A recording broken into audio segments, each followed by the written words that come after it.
A Bíblia fala no capítulo 4 de Gênesis que quando Caim e Abel ofereceram a sua oferta, Deus ele respondeu com fogo e queimou a oferta de Abel.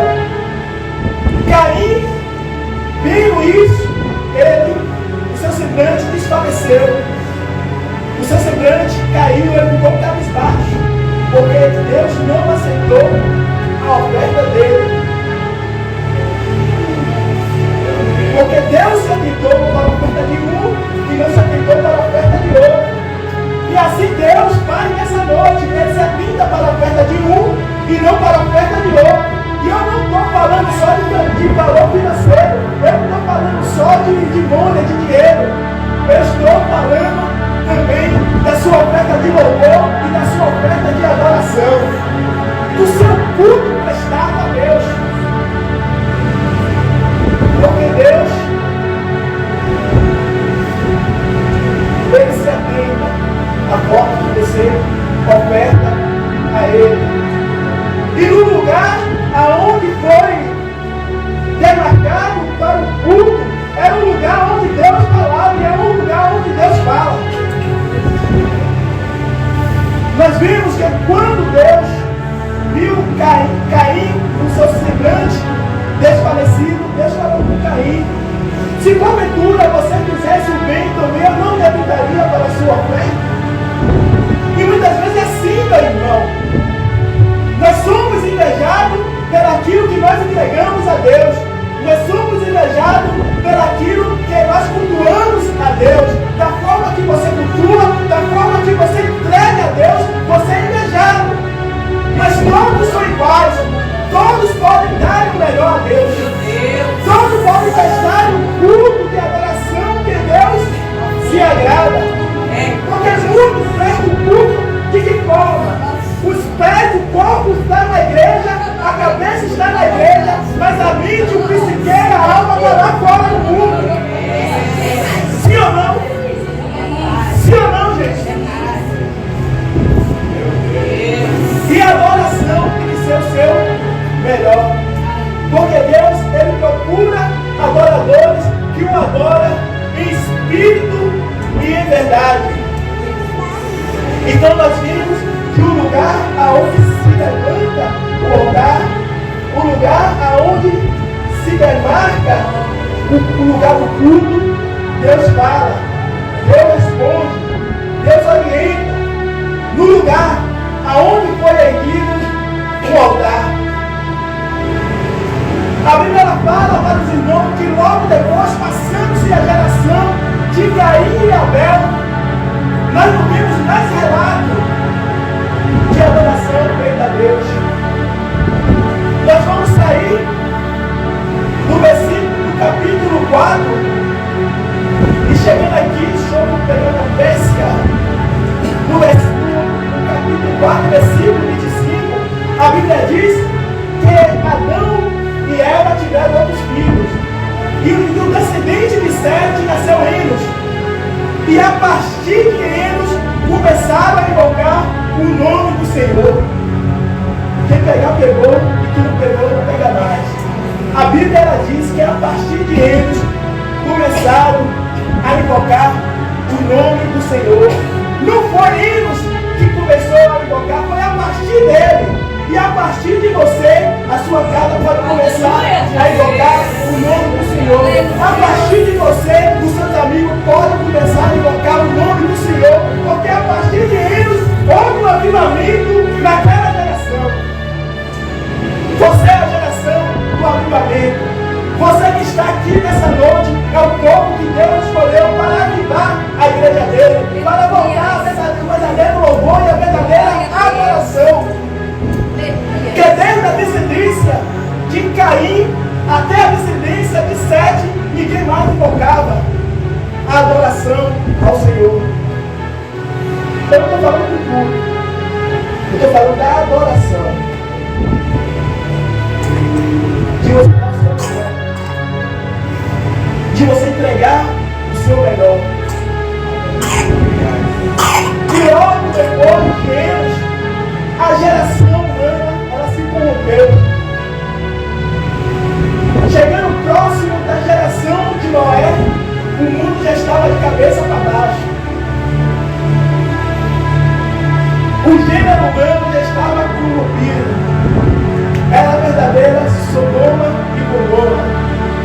Quem conhece a história de Sodoma e Gomorra não precisa nem eu entrar em detalhe. E Deus ele resolve preservar a raça humana e pede para que Noé construísse uma arca, aonde iria colocar Noé, sua família e um casal de animais. Porque o propósito de Deus nunca foi destruir o homem, foi preservar. Porque o homem é a sua imagem e semelhança. Logo após as águas do dilúvio, logo após o mundo ser inundado com as águas, e só sobreviver Noé e a sua família, a arca ela para em um monte, e ali começa novamente a humanidade ser restaurada. Existe uma coisa que Deus usa para restaurar a humanidade, que é a família. Foi através da família que Deus ele começou uma nova história da humanidade. Aí no livro de Gênesis, ele diz que Noé ele ergueu um altar para prestar um culto a Deus. E ali estava Noé e sua família prestando um culto a Deus. Noé trouxe a presença de Deus para a sua família. Quando você vem prestar um culto a Deus, você vai levando a presença de Deus para a sua família. Quando você vem prestar um culto a Deus, você está levando a sua família a ter um encontro com Deus. Quando você vem prestar um culto a Deus, você está levando a promessa de Deus para a tua família. Passando-se a geração de Noé, vem a geração de Abraão, e depois vai volver para Abraão. A geração de Abraão já era comum levantar altares feitos mais simples, feitos de pedra, e ali colocava o holocausto. Já era comum levantar altares no templo de Abraão. Mas o altar de Abraão ou de Abraão chamava mais atenção do que os outros altares. Você sabe por quê? Porque no altar dos povos pagãos tinha o altar e tinha um ídolo em cima do altar. Mas no altar de Abraão não tinha ídolo, porque Abraão é como eu e você, que serve a um Deus invisível. Louvado seja o nome do Eterno. Abraão é como eu e você, que serve um Deus invisível, mas um Deus real. Um Deus invisível, mas um Deus presente. Um Deus invisível, mas um Deus que cura. Um Deus invisível, mas um Deus que traz resposta para a sua oração. Um Deus invisível, mas que se manifesta. Um Deus invisível, mas que se auto-revela. Ele é um Deus.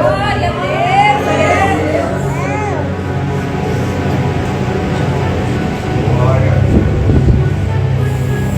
E a diferença, fazendo um paralelo com os altares erguidos hoje na pastora, porque muitos altares erguidos hoje, em nome do Senhor, o ídolo ainda está em cima. Muitos altares ainda erguidos para glorificar a Deus, colocam ídolos em cima para ser adorado, para ser gritado, para ser louvado. Enquanto a honra tem que ser dada a Ele, a glória tem que ser dada a Ele, o louvor tem que ser dado a Ele, e o lugar aonde existe o ídolo, Ele não se faz presente, Ele não se manifesta. Não se manifesta. Essa é a diferença do altar de Abraão para o altar do mundo. Essa é a diferença do altar de Abraão para o altar dos povos pagãos. E muitas igrejas povo pagão, colocando os ídolos dentro do altar, os ídolos em cima do altar, os ídolos dentro do santuário. E Deus, Ele nos manifesta com fogo. Porque o altar, ele está preparado. E Abraão, ele resolve ir para o Egito. Porque Abraão, ele era um ser humano nômade. Nômade é uma pessoa que não tem casa, que fica colocando uma tenda aqui, aí depois anda, coloca a tenda lá e dá o direito, daqui a pouco já está em Arebeque. Então era o povo nômade, Abraão. E Abraão ele vai descendo lá no Egito. Mas quando Abraão resolve voltar no Egito, a Bíblia diz que Abraão, ele ergue um altar para o Senhor.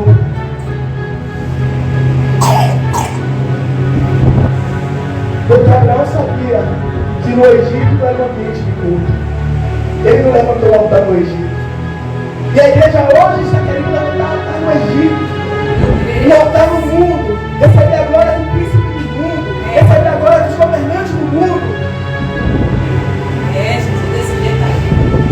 Mas Abraão, quando ele retorna do Egito, ele ergue o altar.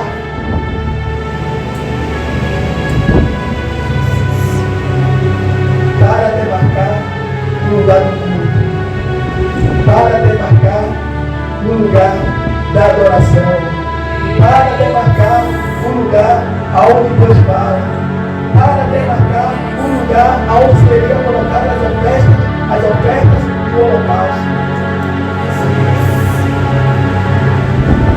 Depois de Abraão, vem Jacó. Jacó, um dos patriarcas, ele parece muito porque ele demora muito para levantar o altar. Mas quando Abraão está se deslocando para a casa do seu tio Labão, se não me falha o nome, Padã Arã, ele chega no lugar que é chamado Luz, e vê uma escada que sobe anjo da terra e para o céu, no sonho, e ele resolve marcar aquele local, chamando aquele local de Betel. Ele diz: essa pedra que eu tenho posto por coluna será Betel, a casa de Deus, e tudo quanto me deres, certamente te darei. Pegou? Tudo quanto Deus te der, certamente eu vou te dar. Porque você marcou o local da adoração. Você marcou o local onde você vai entregar a oferta. Você marcou o local do culto. E ele marcou ali Betel. E ele resolve ir para a terra de Padã Arã e lá constitui família.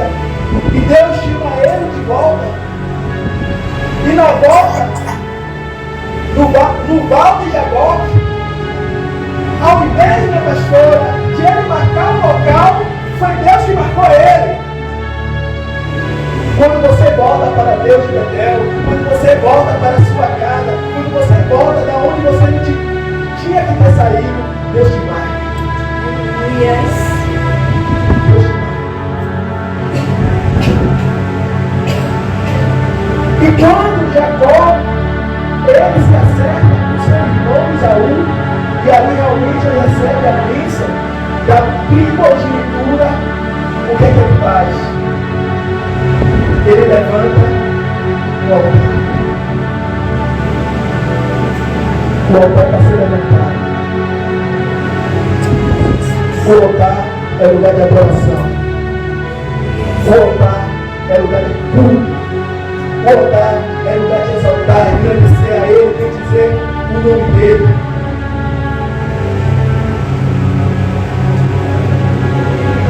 E nós vimos, amados irmãos, em Gênesis, capítulo 35, a partir do verso 7, que foi uma ordem de Deus para que Jacó forma que ele levantasse o altar. Você não levanta o altar na frente do seu penal, porque Deus já deu a ordem, levanta o altar. Deus já deu a ordem, o servo do altar. Deus já deu a ordem, restaura o altar. Deus já deu a ordem, marca o lugar de culto e marca o lugar de adoração. Deus já deu a ordem, marca o lugar aonde você vai falar com Deus. Uma ordem já foi dada. Marca o local da adoração. Aleluia. Marca o local da onde você vai entregar sua oferta a Deus, de onde você vai entregar o seu louvor a Deus. E passa-se as gerações. Você viu, minha pastora, quantas gerações nós já passamos? A geração de Caim e Abel levantou o altar e Deus falou. A geração de Noé levantou o altar e Noé trouxe a presença de Deus para a sua família. A geração de Abraão levantou o altar e o altar de Abraão não tinha ídolos.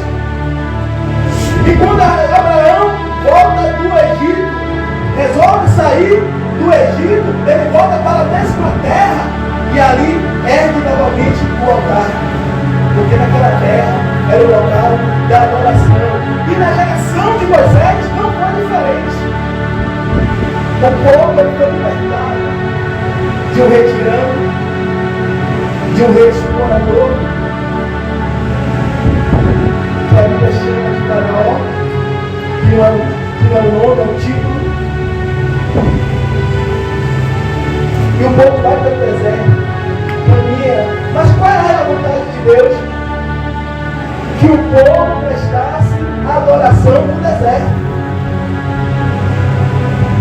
O que eu vou falar? A Faraó, diga a ele que deixa o meu povo ir para prestar um culto no deserto. Às vezes você está passando no deserto, mas o deserto não vem para ele. Às vezes você está passando por privação, mas as suas privações não podem deixar de você demarcar o lugar de culto. Às vezes você está passando por tribulação, mas a tribulação não pode deixar de você marcar o lugar do culto, o lugar da adoração. Porque a vontade de Deus é que você adore no deserto ou nas campinas do Jordão. Esta é a vontade de Deus. E Deus falava com Moisés falava com Deus, mas o povo não tinha um relacionamento com Deus, e Deus pede para construir o tabernáculo. Aonde ali seria erguido o quê? O altar. O lugar de culto, o lugar de adoração, o lugar do sacerdote, interceder pelo pecado dele e pelo pecado da nação. Foi demarcado um local de culto e um local de adoração. Um local aonde deveria se falar com Deus. O endereço aonde tinha que se falar com Deus. Aonde Deus ele ia se manifestar. E aí chegamos, saímos de Gênesis, já estamos agora no livro de Reis. E a Bíblia fala no livro de Reis sobre a história de Acabe e Jezabel, que fizeram com que os 400 profetas se convertessem. Porque Acabe, um rei que não tinha um posicionamento, um rei que não tinha curso, e era governado por sua mulher. E cada Acabe, minha pastora, tem a Jezabel que merece. É desse jeito. Desculpa a expressão, um homem banana, para arranjar uma mulher cara, né? É o jeito.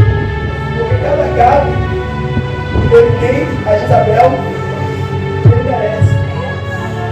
Mas os profetas que existiam naquela época, esses 450 profetas, eles se submeteram à idolatria imposta por Jezabel e Acabe. Porque eles eram profetas de Jezabel e Acabe. Se intitulavam profeta do Senhor, mas na verdade eram profetas de Jezabel e Acabe. Profetizava o que Acabe queria, profetizava o que Jezabel queria. Sua vitória, você vai ganhar, você vai arrebentar, Deus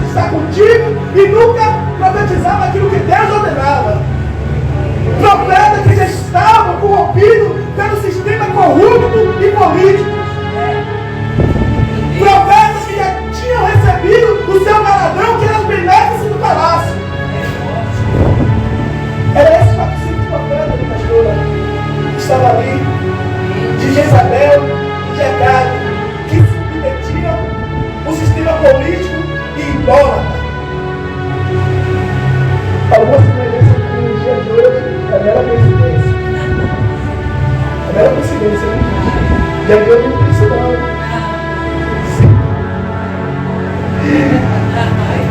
Oh, meu Deus.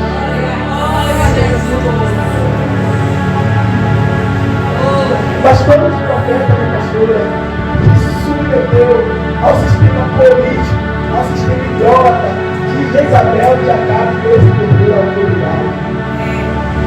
Perderam. Ao ponto que Deus permitiu que fosse um homem para todo mundo. Diga lá, chega a vitória. Ele que é o vídeo da vitória, diga que é para ter vitória.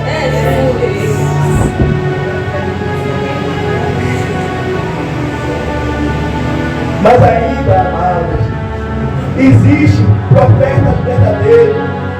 Ainda, amado, existe profeta que levanta os altares para prestar um culto de louvor e adoração a Deus. Elias não sabia, mas existia 7.000 profetas escondidos por Elias. Mas quando, minha pastora e meu pastor, nós vamos contra o sistema, nós vamos contra a procuração, nós somos taxados de perturbadores. Porque que foi que Acabe disse? É tu, perturbador de Israel. Meu Deus. Mas Elias era ousado na palavra. Perturbador de Israel é tua casa toda. Perturbador de Israel é você, seu pai, sua mãe, seus filhos, sua família, porque eu sou profeta do Senhor.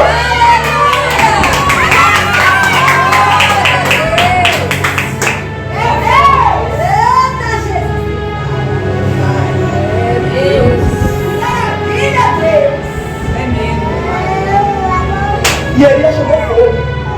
Porque profeta chama o povo para adoração. Então, tu és profeta que é profeta, coloca o povo no mundo certo. E Elias perguntou para o povo: e quando é que vocês vão ficar cocheando entre dois pensamentos? Vai ficar é Baal, é Deus, é Baal, é Deus. Você não pode agradar ao Senhor. Ou você serve a Baal, ou você serve a Deus. Ou você levanta um altar para adorar Baal, ou levanta um altar para adorar Deus, ou levanta um altar para adorar Jesus, ou levanta um altar para adorar os governantes desse mundo. Quem está comigo, diga bem.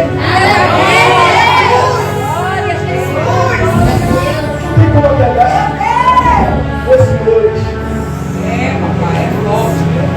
E ele resolve a fazer os desafios de Deus. O Deus que responder com fogo é ser Deus. Pronto, levante o altar de vocês aí. Levante o altar de vocês. Porque eles tinham o seguinte: se chovesse, Baal abençoou. Se não choveu, Baal está dormindo, Baal está viajando. Mas nós servimos ao Deus onipresente, onisciente e onipotente. O Deus que está em todo local, o Deus que pode todas as coisas, e o Deus onipresente. Desse jeito aí. E o Deus que conhece todos os nossos pensamentos. A história, a maioria dos irmãos já sabe. Passou muito tempo. Baal, e Baal me responde com fogo.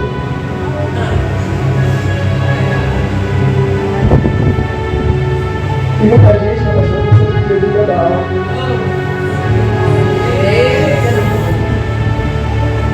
Porque coloca os seus ídolos no altares e pede para Deus escolher o fogo. Deus agradece muito mais coisas. Agora, quando o altar do Senhor é erguido, quando o altar do Senhor é endireitado, quando o altar do Senhor é edificado, aí sim ele responde. Aí ele responde.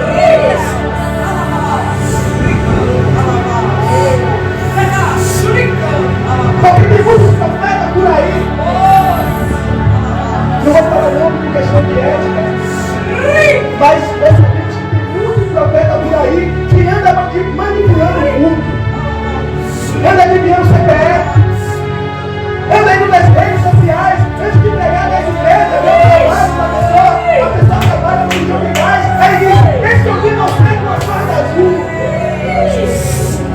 Pega o Nunes, o filho da filha, o foto, e quando chega lá, bate ali, a voz da pessoa no Face, ou na rede social, ele pergunta, quem é fulano de tal? Mas ele já sabe. Profetas manipuladores de culto, manipulando a mente da igreja, mas Deus está vendo.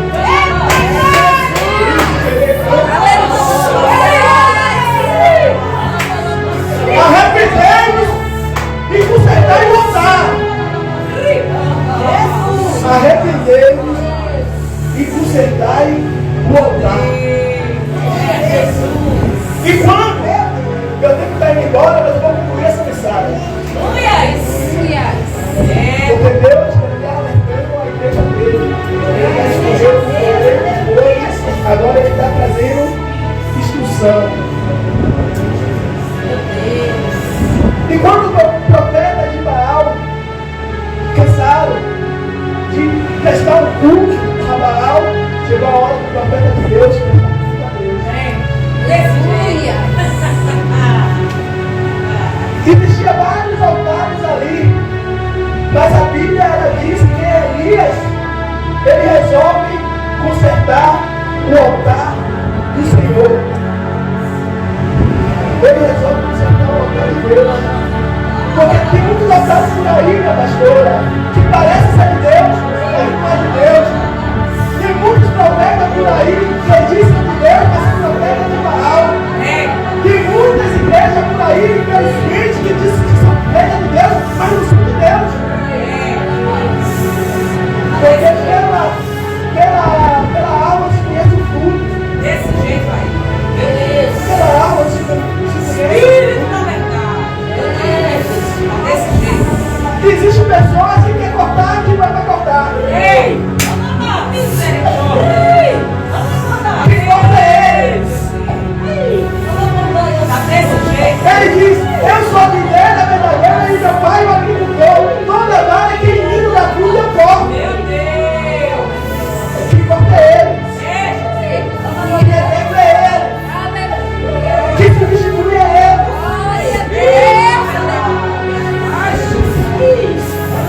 E muita gente vai tomar o lugar de Deus, vai cortar que Deus mandou cortar. Quer execrar que Deus mandou execrar. Se é ele que dá o crescimento, se é ele que cuida, se é ele que está na direção de nossa vida. Então, Elias resolve reparar o altar. Elias resolve consertar o lugar da adoração. Elias resolve consertar o lugar aonde Deus fala. Elias resolve consertar o lugar que foi demarcado para adorar a Deus. Agora me diga, quem quebrou o altar foi Elias? Então é isso, irmão. Tem uma visão? Não importa quem quebrou o altar, você tem que restaurar. Foi que foi. Não importa quem derrubou o altar, mas o altar tem que ser restaurado. Deus chamou você para restaurar o altar. Deus chamou você para ser a voz que clima no deserto. Deus chamou você para dar testemunho bíblico. Profeta tal, profeta isso, pode envergonhar o nome do Senhor, mas você não. Porque Deus te chamou para consertar o altar. Deus te chamou para restaurar o lugar da adoração e o lugar demarcado para o questão do culto.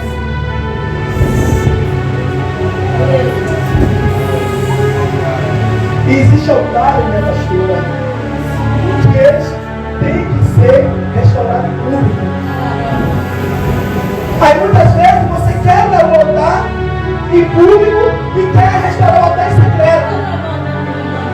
Mas se você quebrou o altar em público, restaure em público também. Levante o altar em público também. Porque a igreja precisa do seu altar restaurado.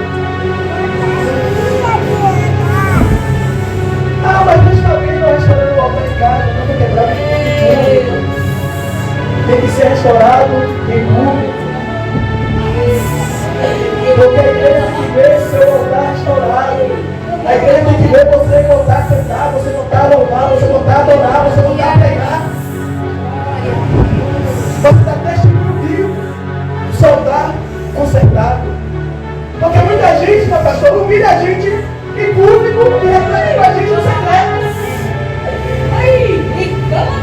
Tem muita gente que defama a gente em público e quer consertar com a gente no secreto.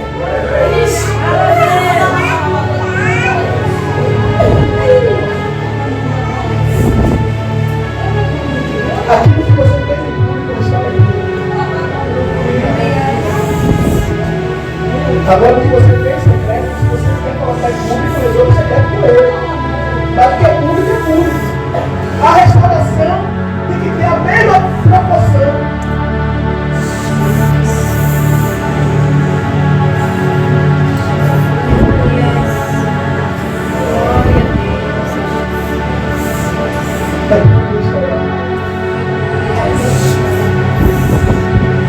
É tempo de levantar o altar.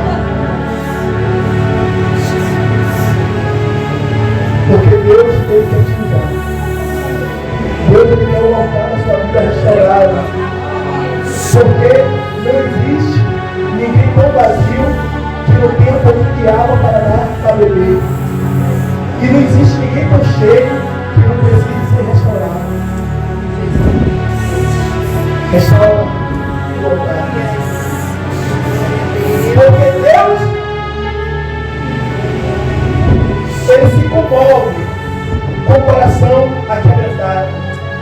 Um coração aquebrantado, Deus não rejeita. O altar está quebrado, minha pastora, mas o altar é do Senhor. Está quebrado, mas é do Senhor. Está deformado, mas é do Senhor. Antes de estar quebrado, isso é do Senhor, do que está em pé e ser de Baal.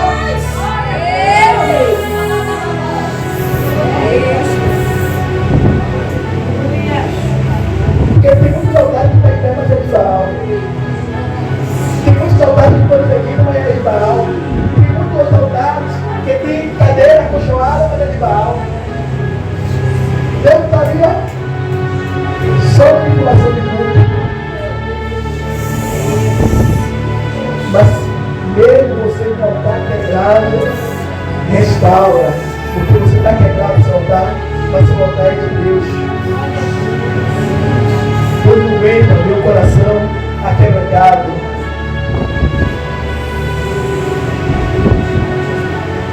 E ainda tem mais uma coisa, minha pastora, que todo altar é lugar de serviço. Todo altar é lugar de serviço. Quando eu sirvo a Deus no altar, eu encontro com Deus e com meus irmãos.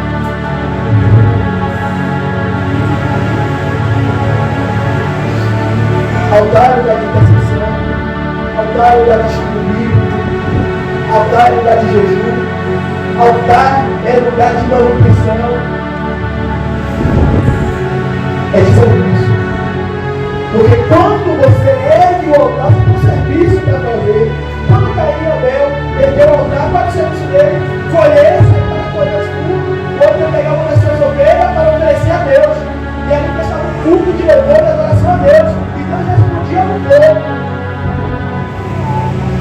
E muitas vezes você quer estar diante do altar, mas está fugindo do serviço. Diante do altar e fugindo do serviço. Ah, mas você vai Deus em casa.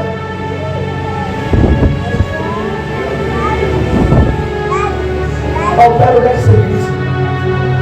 Nós não servimos para ser salvos, nós somos salvos para servir. Nós não servimos para ser salvos, nós somos salvos para servir. O seu serviço é evidência que o seu altar está de pé. O seu serviço é evidência que você está em comunhão com Deus e com sua igreja. Quando você vê, minha pastora, vou entregar. Quando você vê se escondendo, quando você vê não aparecendo mais na igreja, é porque o altar está quebrado.